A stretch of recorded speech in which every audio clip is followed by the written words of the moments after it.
મહેસાણા ઉત્કર્ષ વિદ્યાલયમાં બસ ડ્રાઈવરો સાથે કથિત ભ્રષ્ટાચાર અને વિવાદ 15 ડ્રાઈવરોને છૂટા કર્યા.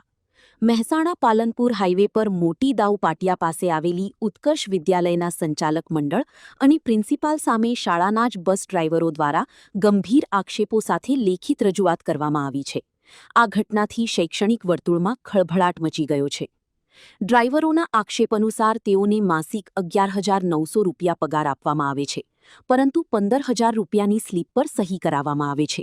ડ્રાઈવરોએ આને મોટો ભ્રષ્ટાચાર ગણાવ્યો છે અને તેની તપાસની માંગ કરી છે. વધુમાં વિદ્યાર્થીઓને લાવવા લઈ જવા માટે વપરાતી બસોના 15 ડ્રાઈવરોએ પગાર વધારાની માંગ કરી ત્યારે તેમને છૂટા કરી દેવામાં આવ્યા છે.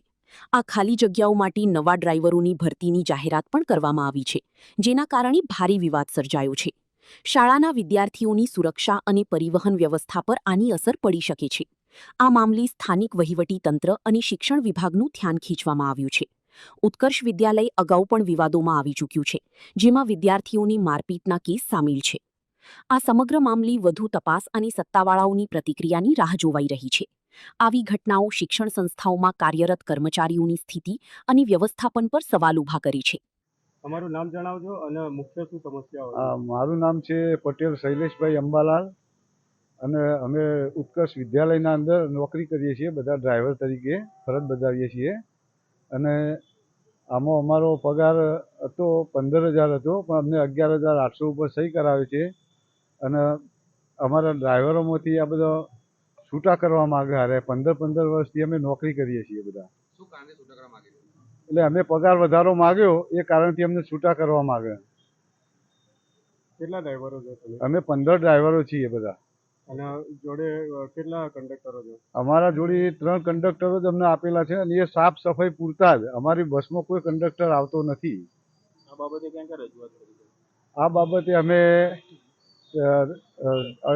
શિક્ષણ ખાતામાં આપી છે, કલેક્ટર સાહેબની ઓફિસે આપવાનું છે અને જિલ્લા અધિકારીમાં આપવાનું છે.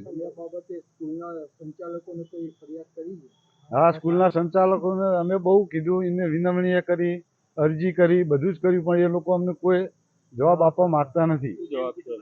એ લોકો એમ જ કહે છે કે તમારાથી જે થાય પડું પાડી લો તમે, અને વીડિયાવાળાને બોલાવો તો વીડિયાવાળાને બોલાવો, એ અમારું કંઈ બગાડી શકશે નહીં. એ આ ટ્રસ્ટીઓ મહેશભાઈ અને બારોટ, એ બારોટ અમારા સ્કૂલના અંદર એક ડ્રાઈવરોના ટ્રાન્સપોર્ટેશનનું સંભાળે છે, પ્રકાશભાઈ બારોટ. તમારી માંગ નહીં સંતોષાય તો શું કરશો આગળ? અમે આગળ આંદોલન કરીશું. એનું આગળ બધી જે પ્રક્રિયા થતી છે એ કરીશું. કાયદેસરની કાર્યવાહી કરવામાં આવશે. ટોટલ 15 ડ્રાઈવરો છે અમારે.